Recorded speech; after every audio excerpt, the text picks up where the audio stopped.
The support resistance solver is probably one of the more sophisticated solvers that we have, in BloodHound. So I think it's probably a good idea that I visit it once in a while, and just to kind of keep it fresh in your guys' minds, so you know it's there, and usually it's probably kind of like the last component that you might want to add to any system that you're building. All right. So the top section here, is all standard for all the solvers here, and so where we really get into the options for the support resistance solvers down here in the options and everything below. So let's start with the first types of modes. So you'll notice that there's a headwind mode and a tailwind mode. So headwind mode is its function is to identify when price is, so for example, to identify when price is like moving into resistance or support. Right, so here we can see, price is moving into support. And so the closer it gets to the support line, the more headwind. So think of it as a runner, the more headwind price gets. So it's running into support, so it's going to find it harder to go any further into the support. So that's kind of like a headwind. And if I go back a little bit, so then when price is moving up to resistance, right, once again, that's kind of, a headwind into price. And tailwind mode is essentially the opposite. So when price, so that tells you when price is within proximity to a support resistance line, and so now you're going to be looking for a bounce off of that. So tailwind mode is useful when you're trying to look for bounces off of your support resistance line. In other words, it's kind of like this support line here would give you a tailwind, would give price a tailwind to launch off of. And so I'll go through these two different modes, and so you can actually see how that affects the output. So now this must agree with swing trend. To be honest with you, I rarely use this, but what it does is let me add another indicator on the chart here. So if I go down to the SI swings, add that on here, and oops, I should give this a name. So let me click yes and name the BloodHound template.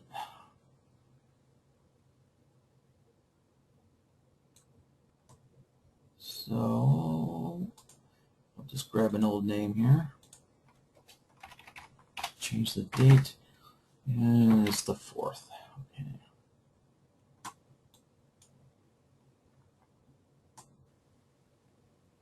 Okay, so you can see this SI swing indicator on the chart now. So this option here that must agree with swing trend, what that is trying to do is that, like for example here, when you're working in tailwind mode, what you're wanting to do is wait for this swing indicator to identify this uptrend move, this up move. So it's not going to happen, right away on these first couple of bars. It's probably won't. The indicator probably won't detect this uptrend until we probably get to this third bar right here. Let me use an arrow. So either this bar or the next bar over, is when the swing indicator is going to actually detect when price is, in an upswing. And so In other words, so now the support resistance solver has to wait for the swing trend, for the trend to agree with the price movement before the support resistance solver actually gives you an output. So that's probably better, probably more useful in tailwind mode. However, I've noticed that, because you're having to wait for the swing indicator, you're having to wait for price to move a certain amount before the swing indicator knows that it's now price has changed direction, that it kind of gives you a late signal. What's the term? It's a lagging indicator. So price could have moved too much on you already. So I generally tend to set this on false, especially when I'm setting the support resistance solver up. I always set this to false, so that way I can see the support resistance solver working in its default mode without this indicator kind of changing the outputs. So when you're working with the support resistance solver, I suggest you set this to false first, so that this setting doesn't affect the output. And that way you can go and get your indicator set up and get your distances set up without any effect of this parameter here, without this parameter kind of modifying the output for you. So so let's go down here, and of course, so before I go too far, the swing sensitivity. So this is just a parameter, that's built into the swing indicator.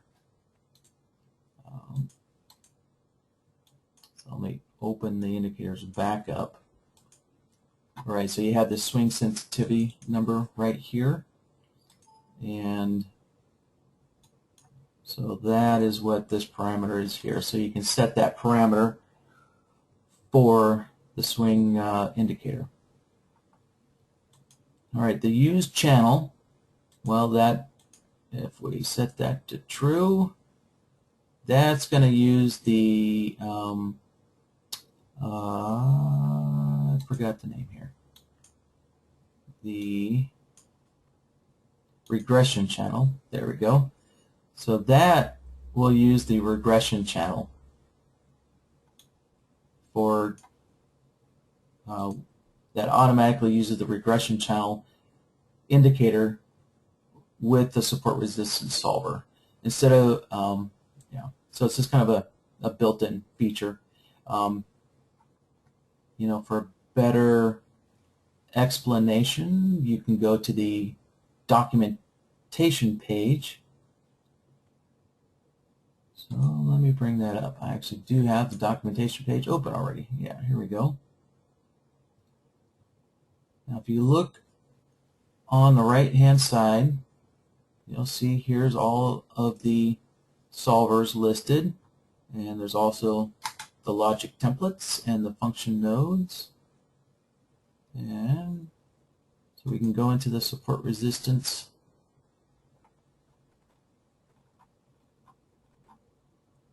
And of course, so there's a written explanation of the different modes and the channel. So what the channel does, and what the indicator does, and the price point levels.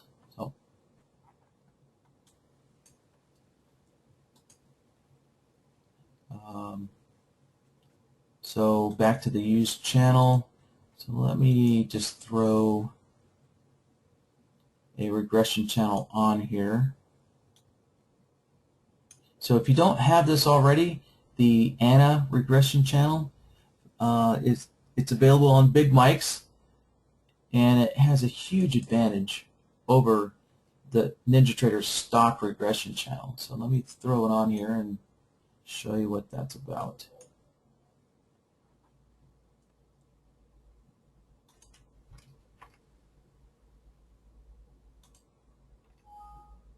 All right, I'm going to I'm going to remove the SI swing indicator off of here. Okay, so here's the ANA regression channel, right? You can see the red lines, and you see if I scroll backwards on the chart, you can see how it updates itself historically.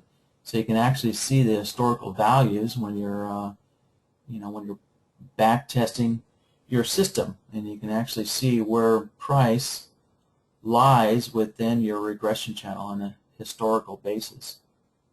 And that's something that NinjaTrader's stock regression channel does not do.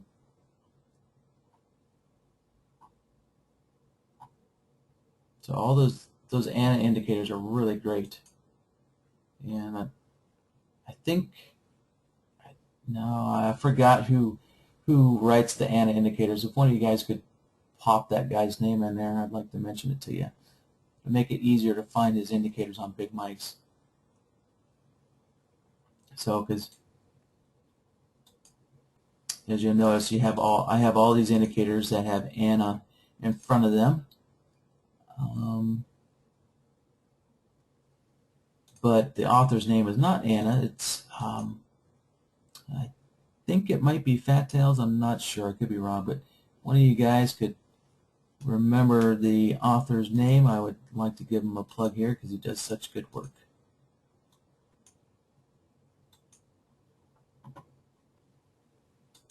All right, so let me move on to the next parameter setting. So Hans agrees with me. Hans thinks it's Fat Tails as well. That makes the ANA indicators. All right.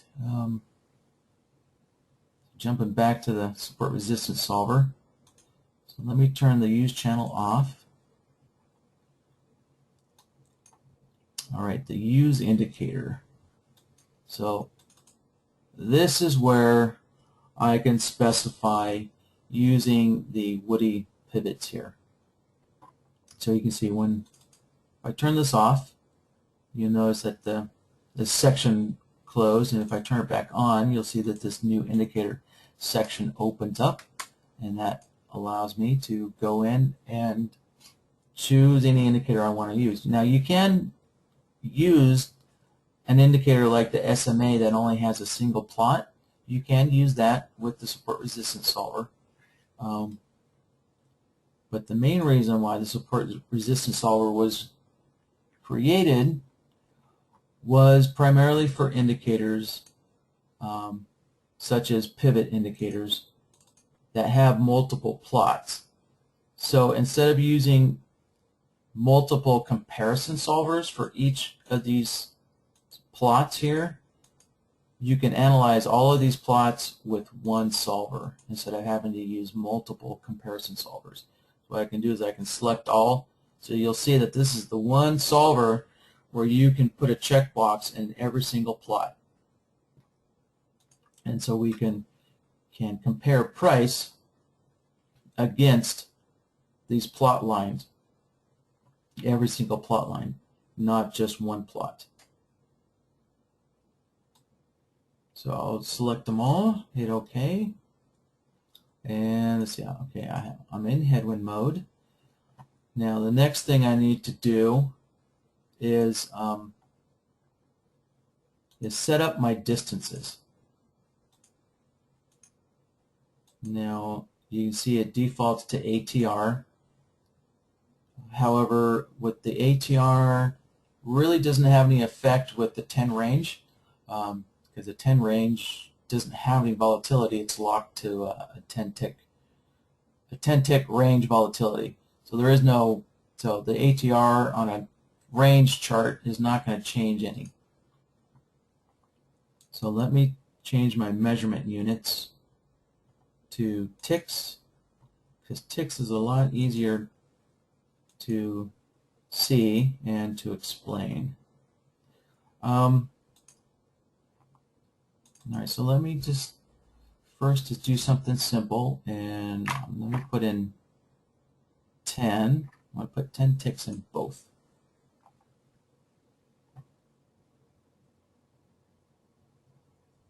All right.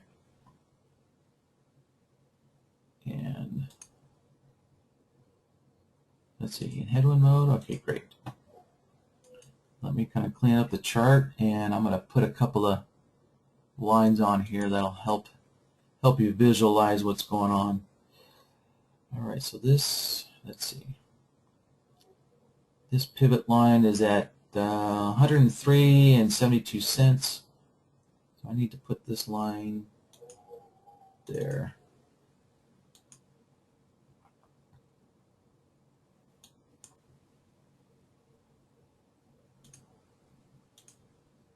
So let me just get a couple of lines on here. And this will help you visualize what's going on. And I need one more line below it.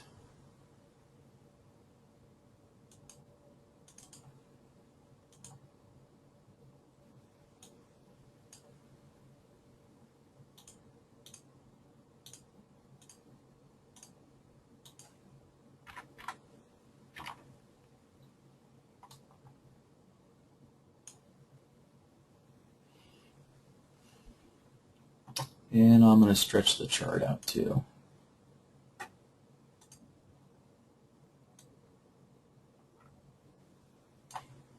All right, so let's take a look at this area of the chart right here, where price is coming down. Now, the support resistance solver is analyzing the closing price. Right? So just keep in mind it's analyzing the closing price. And let's see. Let me change the chart style. I'll put it on the line on close. That'll make it even easier to see. If I switch this to white. All right, put this on white. There we go. So the white line, is representing the closing price. So it's a little easier to see now. And so you can see that when price is up here, when price is up in this area, up in here, if you look at BloodHound's output, right, what this solver is saying is that we're clear to go long or short. We're clear to go both directions. Now, as soon as the closing price, and let me kind of put some markers on here. I think the closing price probably closed right there, and then it had a dramatic drop down. Let's see.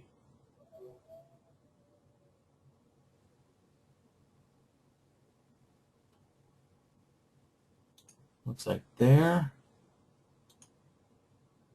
and there. I have a feeling this one's probably up a little bit higher. Yeah. All right, so we can see as price comes down, and as soon as price gets within this 10-tick range here, we can see that the solver is saying that we're too close to our pivot line to go short anymore. And I specified that by these distances parameter. So let me bump this up to 20, and maybe that'll make something a little easier to see.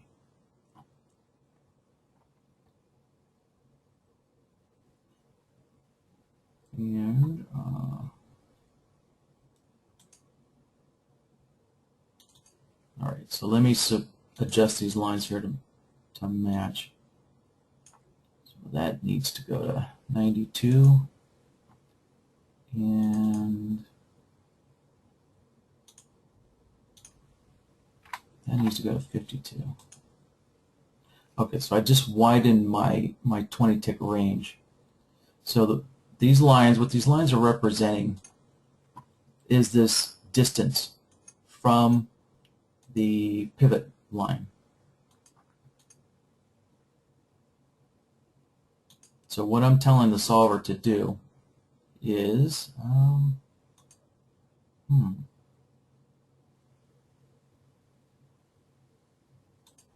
Oh, let's see, maybe make sure that my indicators are set up the same. Because you'll notice that when price comes within the 20 tick range,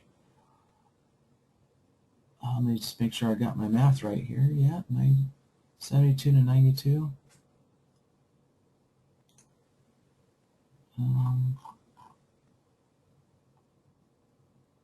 Yeah, what I'm noticing is that when price comes within this, inside this 20 tick range, I shouldn't have a short output anymore. So I think I may not have the indicator on the chart set the same as I have the indicator in the support resistance solver. So let me just check that. Let's see, daily bars.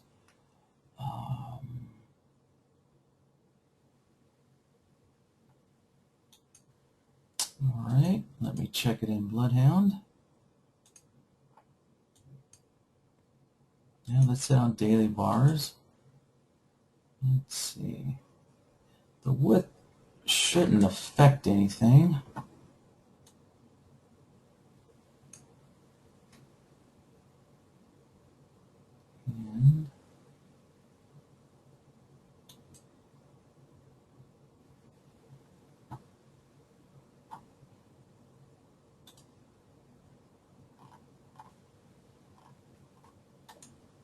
And all right, let me refresh the chart here.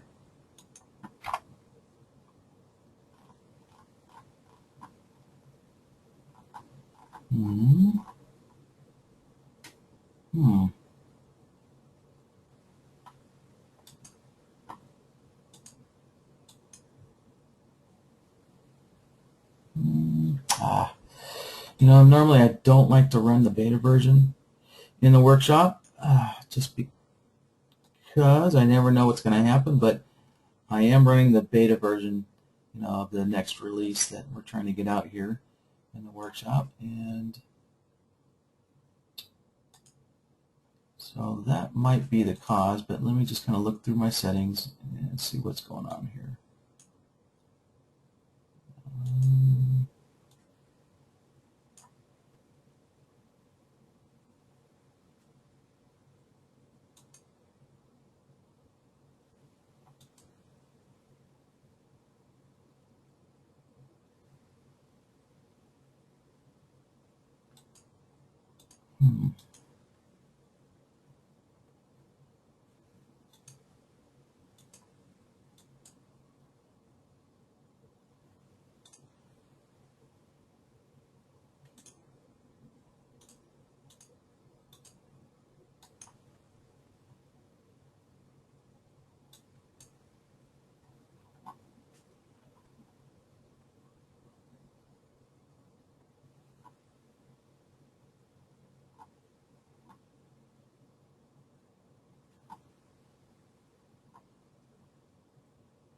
Oh, interesting. Okay. So I see the indicator on the chart changed. This used to be the pivot point right in here, and now it's R1. So, So it makes me wonder, why is the pivot point changing on the chart?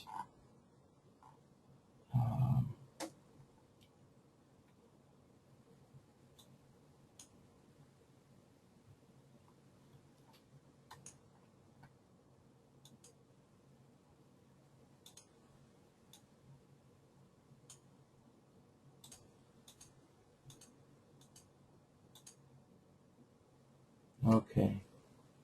So I'm just doing some testing here just to see what's going on. All right. Okay. Then we select everything, and great. Okay. It looks like, I guess my assumption is that for some reason, the indicator on the chart wasn't updating on the chart correctly for some reason, but it was updating in BloodHound, and that's, at least it was updating in BloodHound. That's why the output of the support resistance solver wasn't matching what I was seeing on the chart. Okay, but it looks like we got it working now. So Let me put this back to 10 ticks. Putting that back to 10 ticks because our pivot point lines are close together. And so now, all right, so I'm going to adjust these gray lines to be 10 ticks above and 10 ticks below the R1 line. So let's see, the R1 line is at 68.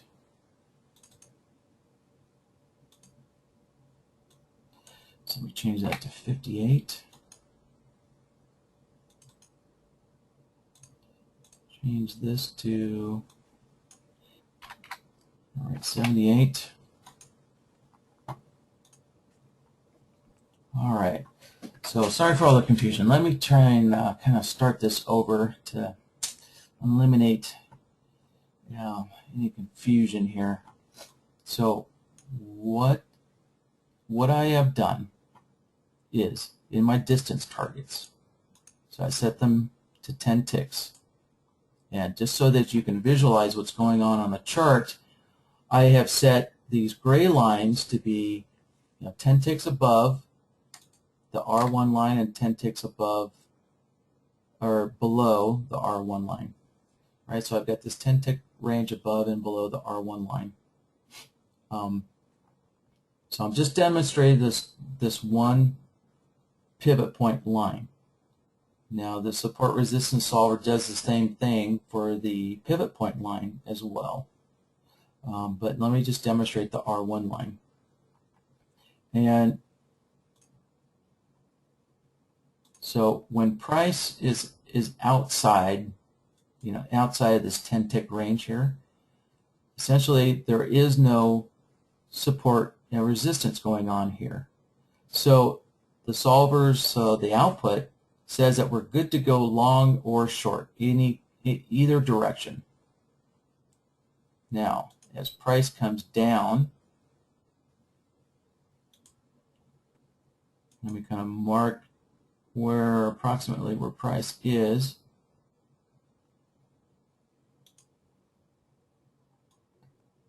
And I'll make the bars a little wider. Yeah.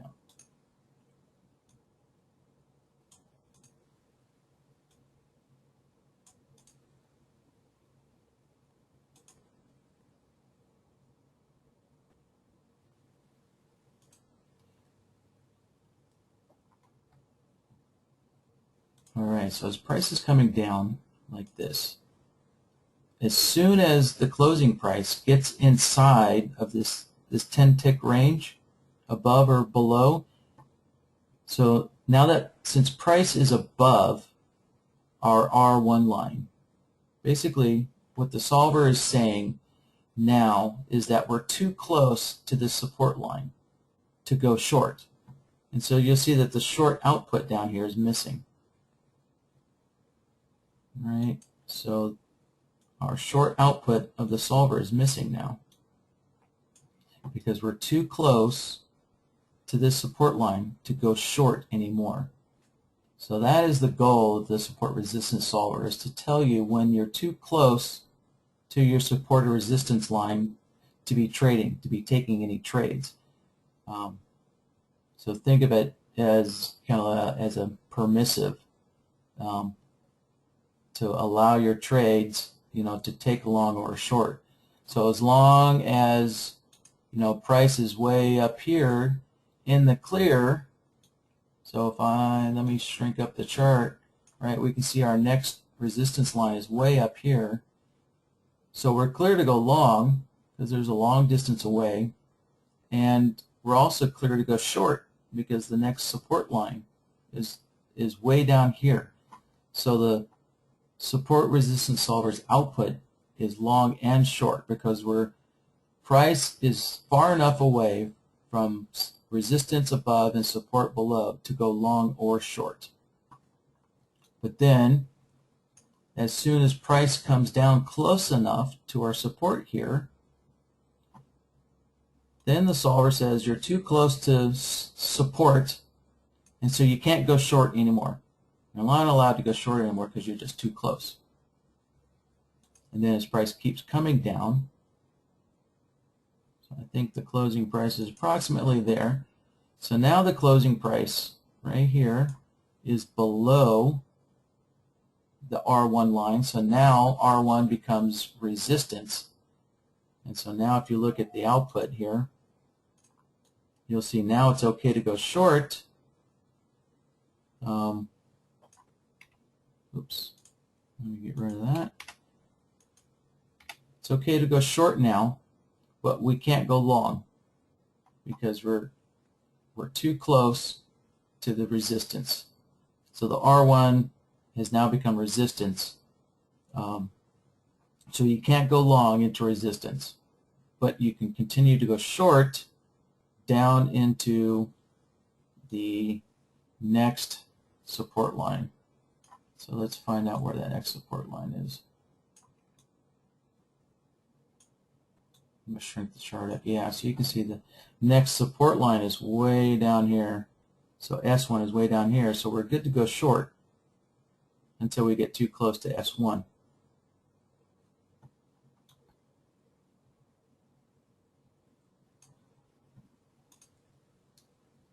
So this distance target essentially allows you to set, based on how your system trades, allows you to set these zones, right, that have been identified by the gray lines. So that way you can tell the solver, how close is too close for price to be, to one of these support or resistance lines.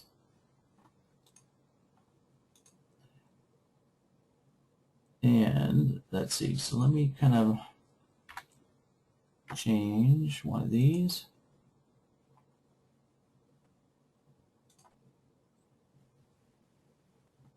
And I'm going to throw another line on here to help illustrate what's going on.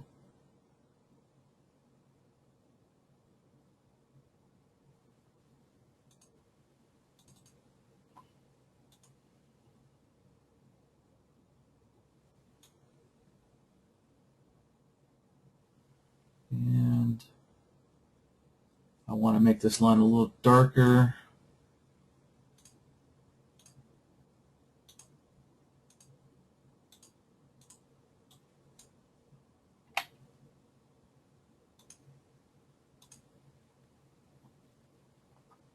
All right, so what I've done is I've made this second line my ideal distance, and the inner gray line here is now the minimum distance.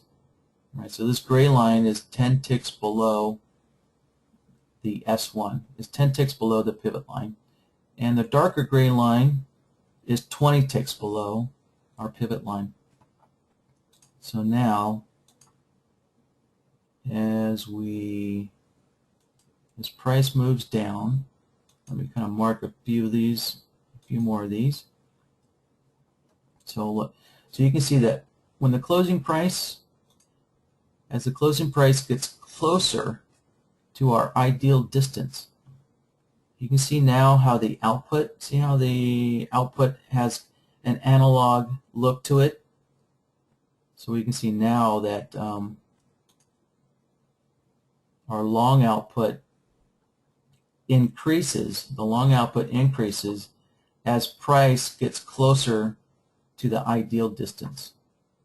So what we're saying is, really we don't want to go long if, the closer we get to 20 ticks, so starting from 20 ticks and the closer we get to resistance here, we don't want to take a long. So between this 20 tick and 10 tick, you can see that the long output diminishes. Let's see, maybe this is a better example with price going up instead of price going away. So let's use this as a better example. Is price moving price is moving towards our resistance line, and we can see how the long side is diminishing.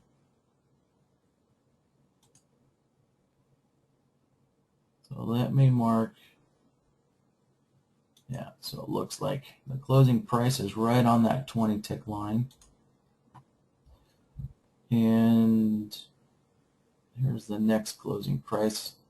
Looks like it's literally a couple of ticks away from the minimum line.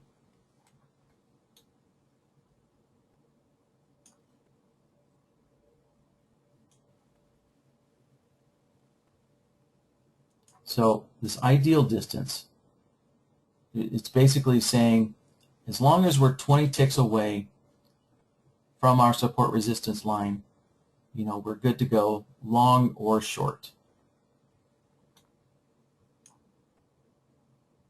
And let me kind of modify this arrow here.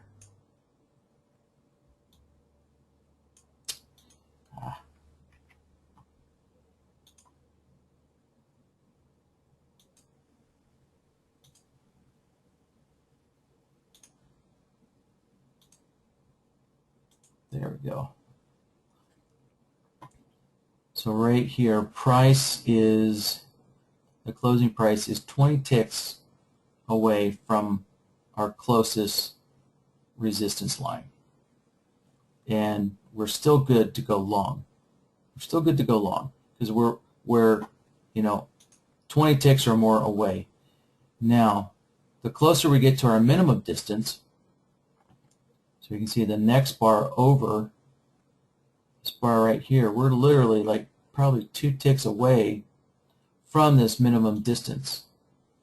And you can see the output dramatically drops. The output drops, you know, almost down to nothing. And so essentially what that's saying is that we're too close to the resistance line above to go long anymore. So you can, you know, so these two distance targets here allows you to kind of use, you know, BloodHound's fuzzy logic, so it doesn't define a hard edge, you know, as to when your system will no longer take long trades or short trades, you know, depending if you're going into support or resistance.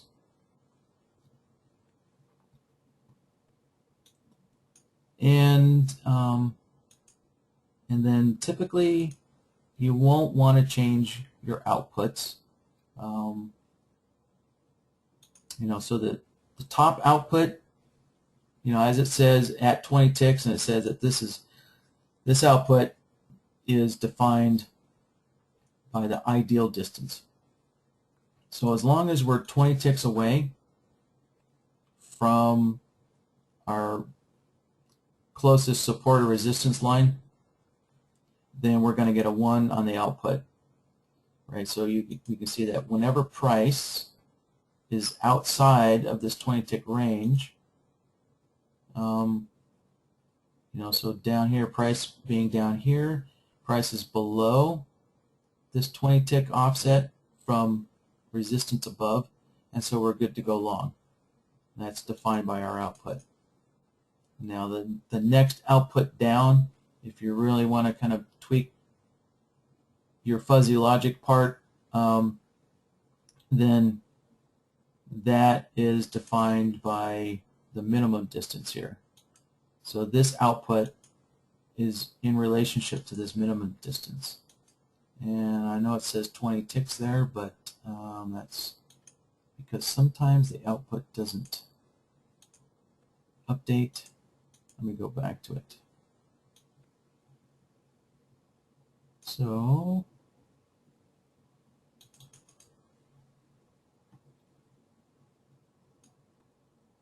all right, great. So what I did is I just clicked on another solver to force the parameters here to update. All right, so we can see now that our output says at ticks or less.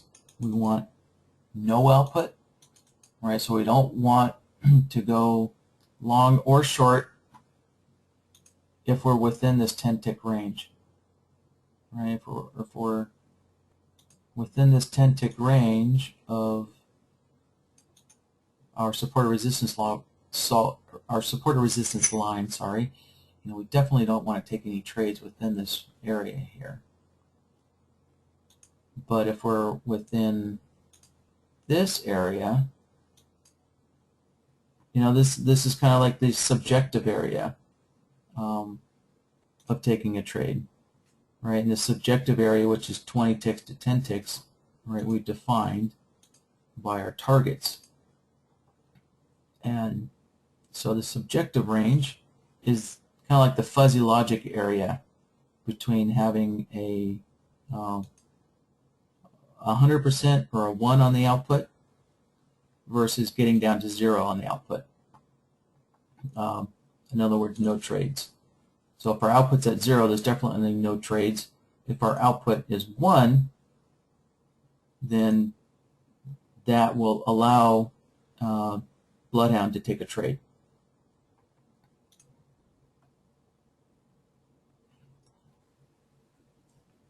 So let's see, let me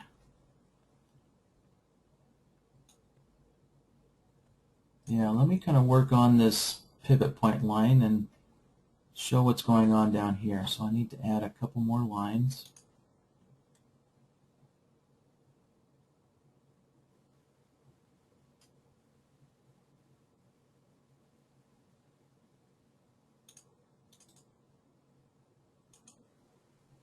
So excuse me a moment while I get set up, and I'll try and I'll explain all this again using the pivot point line.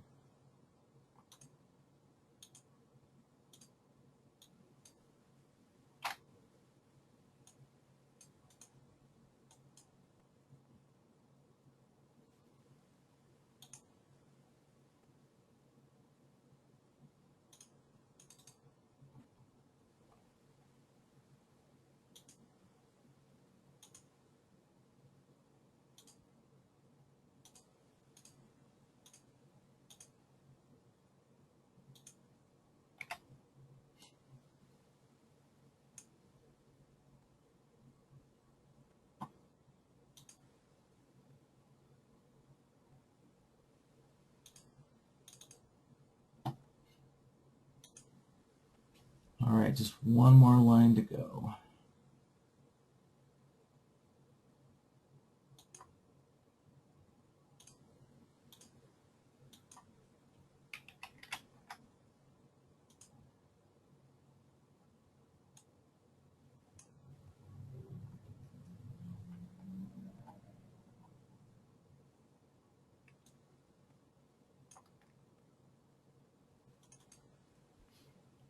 All right, I'm going to adjust the colors on these boxes here.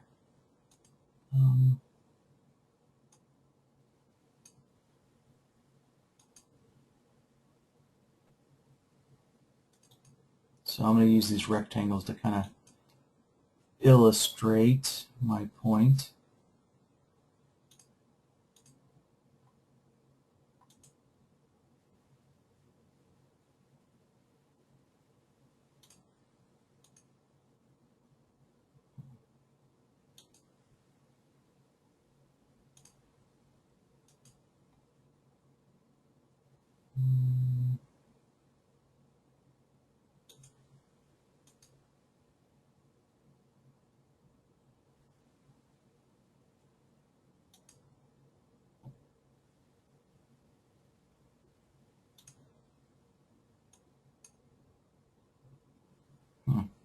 Trying to find some colors that kind of show up good here. Let's see, maybe that orange. Yeah, well, all right.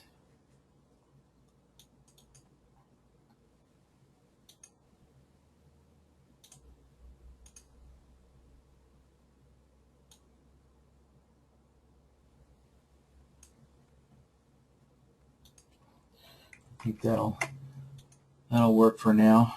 All right, so let me copy these and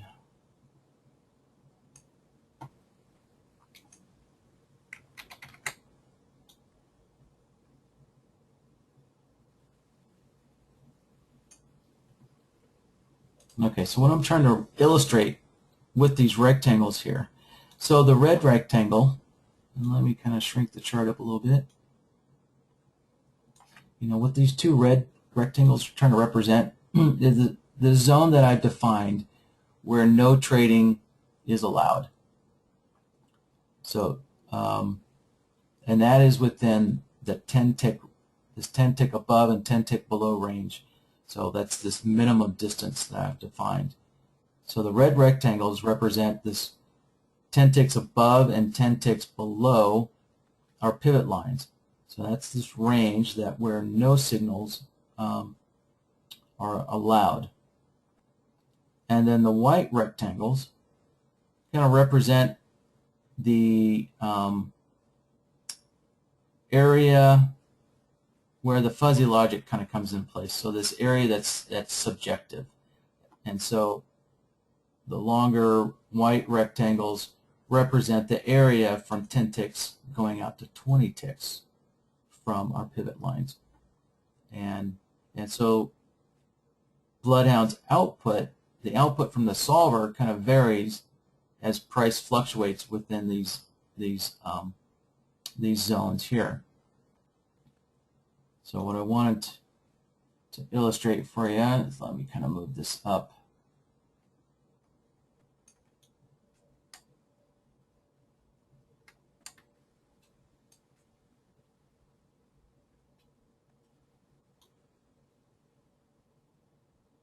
All right, so keep in mind, so here, so our Woodie pivot line is the white one here, this PP line, the pivot point line.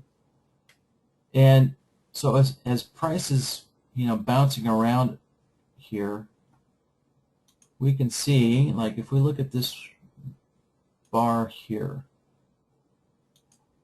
right, we can see that price came within this 10 tick zone, right? So it's within the red rectangle area.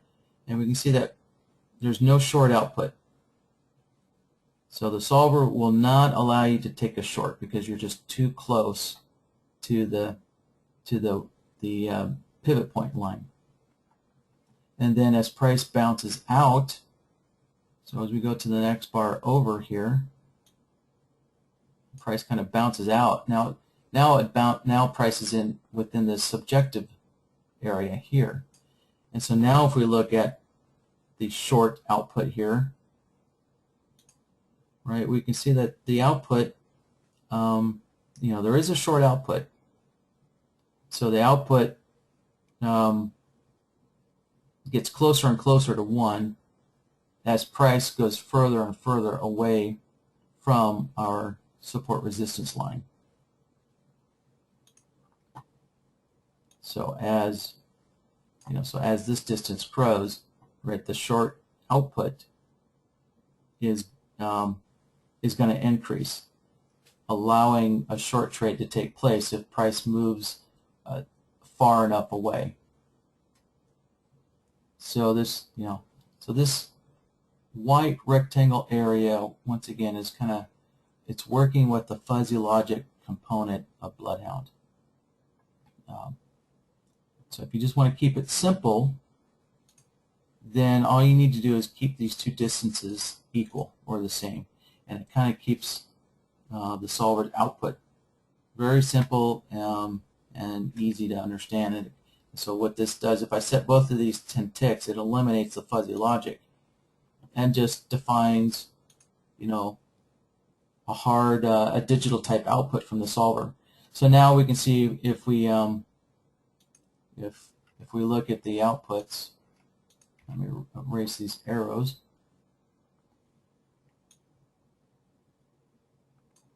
So now we can see when price is right here,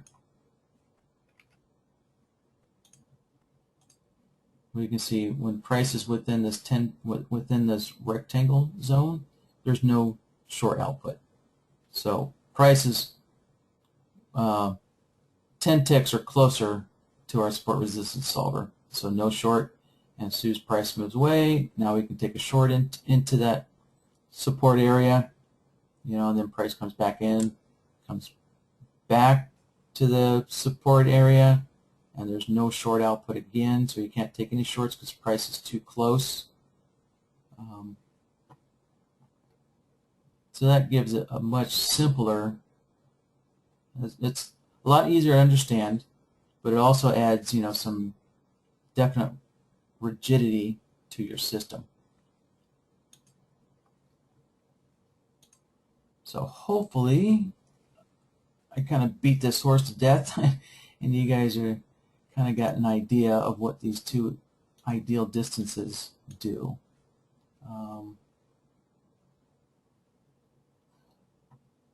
And so I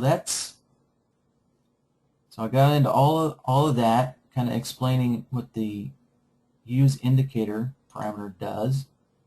Now if I turn this off, all right, the support resistance solver is not using the Woodie Pivots indicator anymore. And if I turn this use price intervals on, now unfortunately there's no way to see what these price intervals are, but let's see, let me put something in here and see if I can put 0.5. So what this price interval does is it automatically creates support resistance levels that are, in this case I put 0.5, so 50 cents. So on the oil, that's going to be 50 cents. Let me move to another area of the chart that doesn't have on a bunch of lines on it.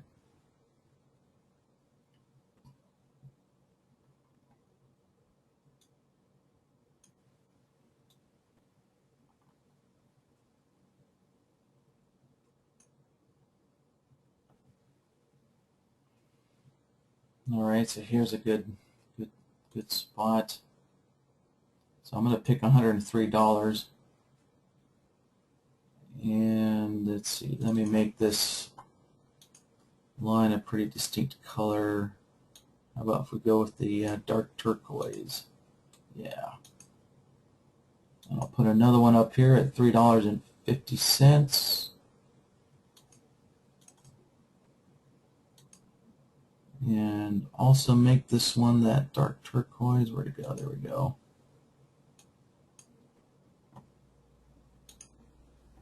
And I'll put another one down here at $2.50.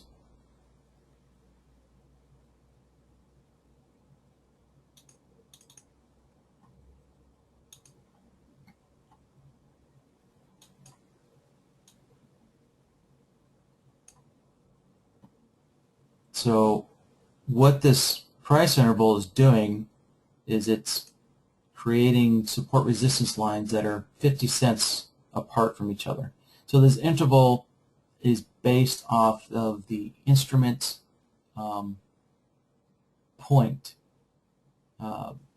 pricing. So it's not ticks, it's the point pricing. And let's see here. Yeah. So a good example is on this level right here at $103 even. Right, you can see when price came down below it, you can see the output of the solver says we're good to go short because we're below it. And right here, where price is above it, right, we can see the solver is giving us a long output, saying that we're okay to go long, but we're too close to this price interval to go short.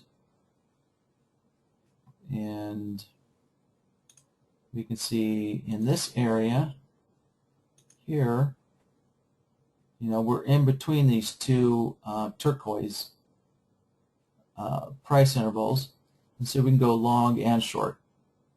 We can see the output down here says we can go long and short. But then as soon as price once again gets too close to that interval level here,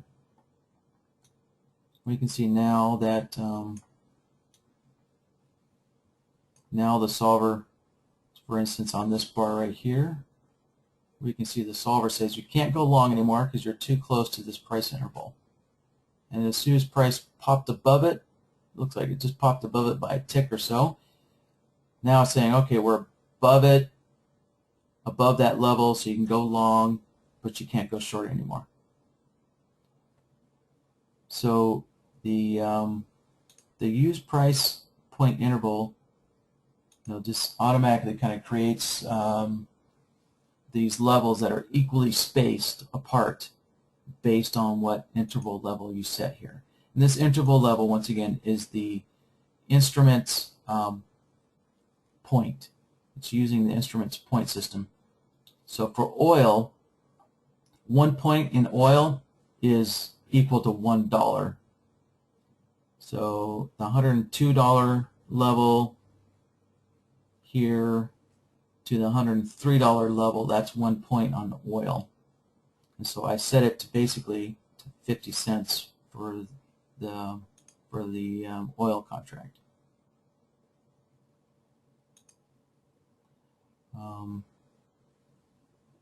So that's what that does. And but primarily I focus on use indicator setting here because yeah, this typically gets the most use.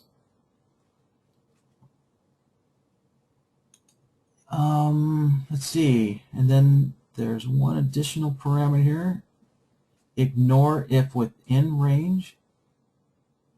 So it kind of simply does what it says.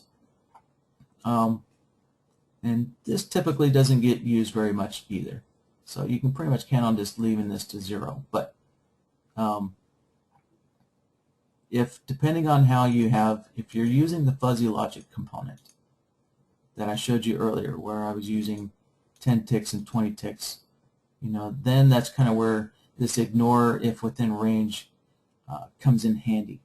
So you can quickly kind of create a cutoff point for the solver's output. So if price comes within this range that you specify here, essentially the output will just get cut off. Actually, sorry, I'm saying that in reverse, not cut off. So let me put 5 ticks in there just to illustrate. And let's see.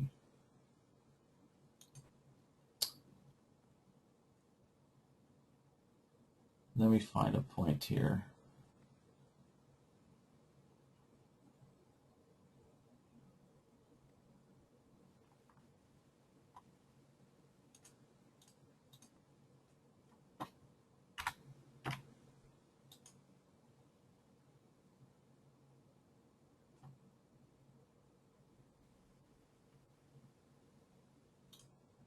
So I'm going to try and set the solver up to give you a good demonstration of what this ignore if within range does. So let's see.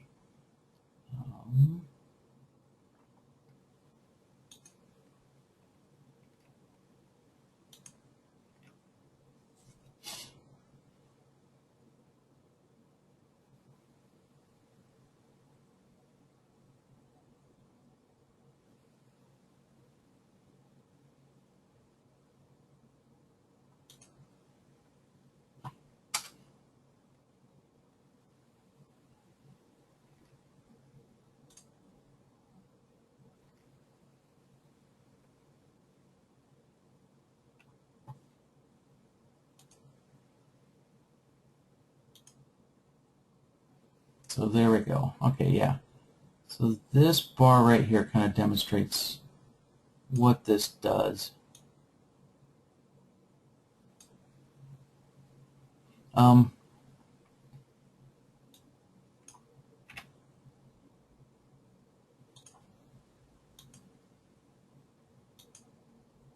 right.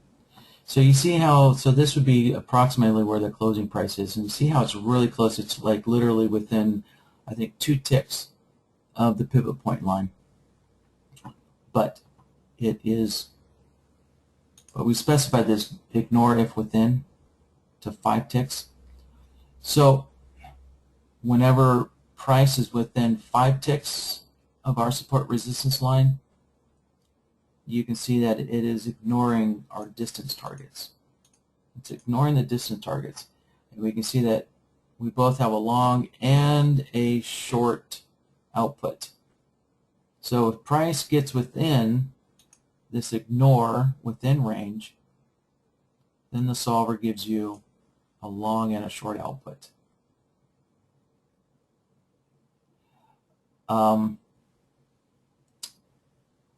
So the reason why that was there is another, to try and kind of help your system to kind of help work with, the randomness of the market. So obviously price, doesn't bounce off of the support resistance level, as an absolute. As we know, the markets are, or I should say price is pretty subjective. All right, so, price quite often will penetrate a support level, by a few ticks and that before it bounces off. And so that's what that was there to try and help with. Like, for example, over in here. So like this is a good example, right? Price comes up and let's see, I'm looking at my gray line. Sorry, got so many lines going on here. Let me try and find another spot.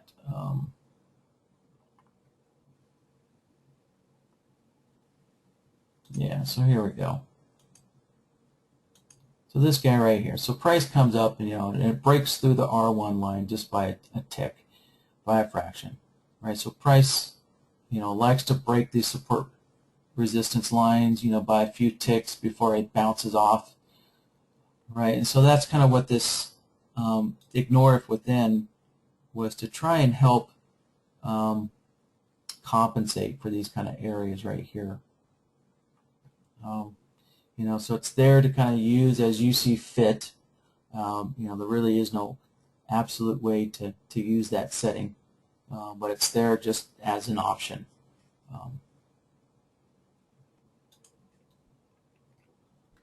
All right.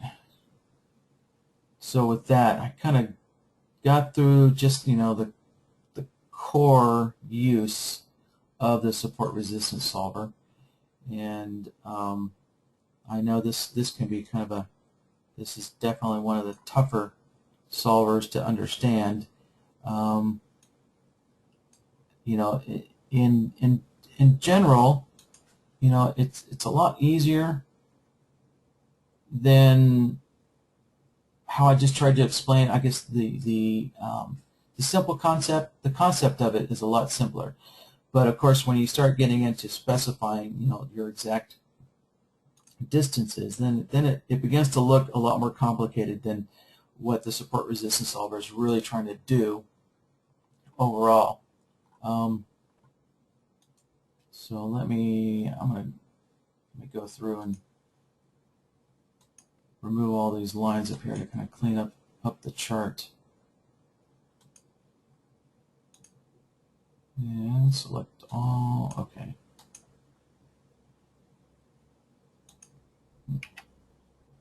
For some reason it didn't remove my lines.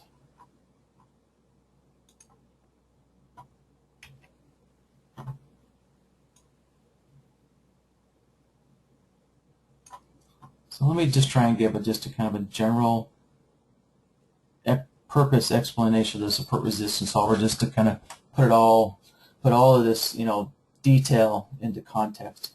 All right, so the general purpose of the support resistance solver is, when you're in headwind mode, essentially that when price moves up towards your resistance, right, you don't want to take any more long trades as you're moving up, and you have to tell BloodHound what are those distances that are too close to this resistance line before BloodHound stops taking long trades into the resistance. And so those distances are defined right here by these distance targets.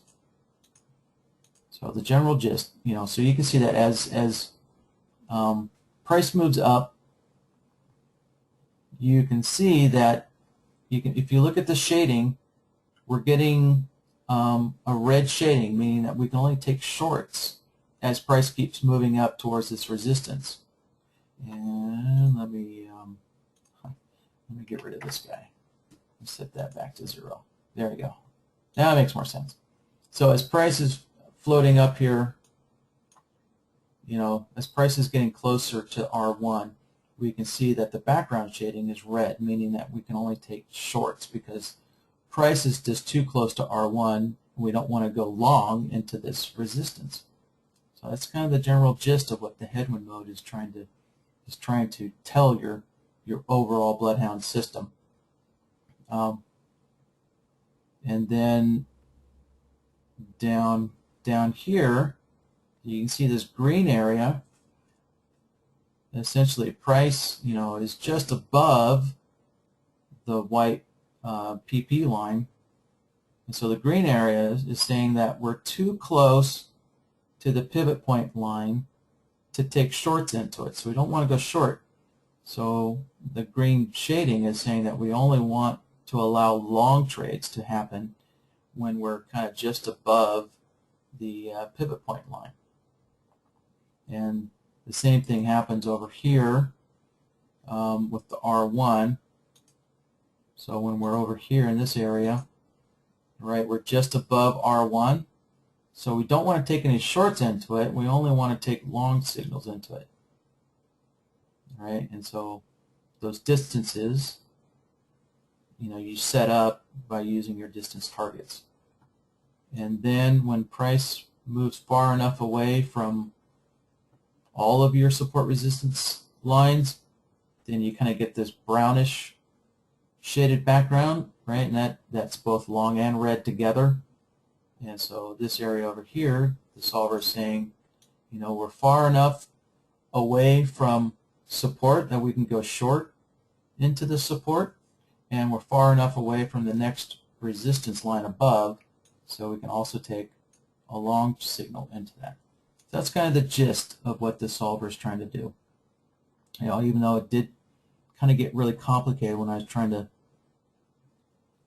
explain how the distance targets work, but just remember the simple concept of what the solver is trying to do. And let me, well, shoot. Fortunately, yeah, I'm running out of time here, so I will cut this off here, and I will possibly pick this up next week unless something else kind of comes along.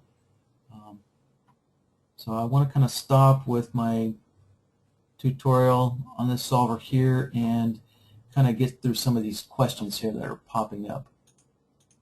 Oh, let me get rid of that. Here we go.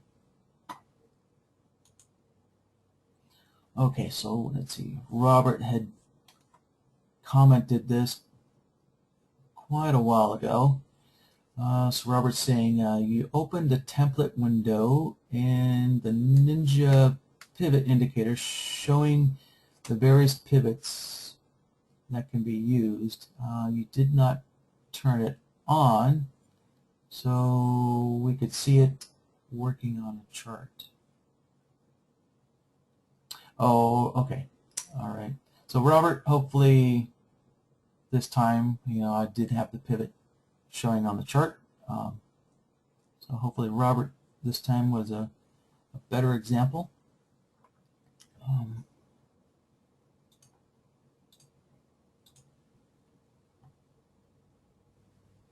Let's see. Tony's asking, what is the proper anti-regression channel parameters? So Tony, I don't know what you mean by proper parameters. I'm not sure that the regression channel has proper parameters. It's so I'm not sure what you mean by that question.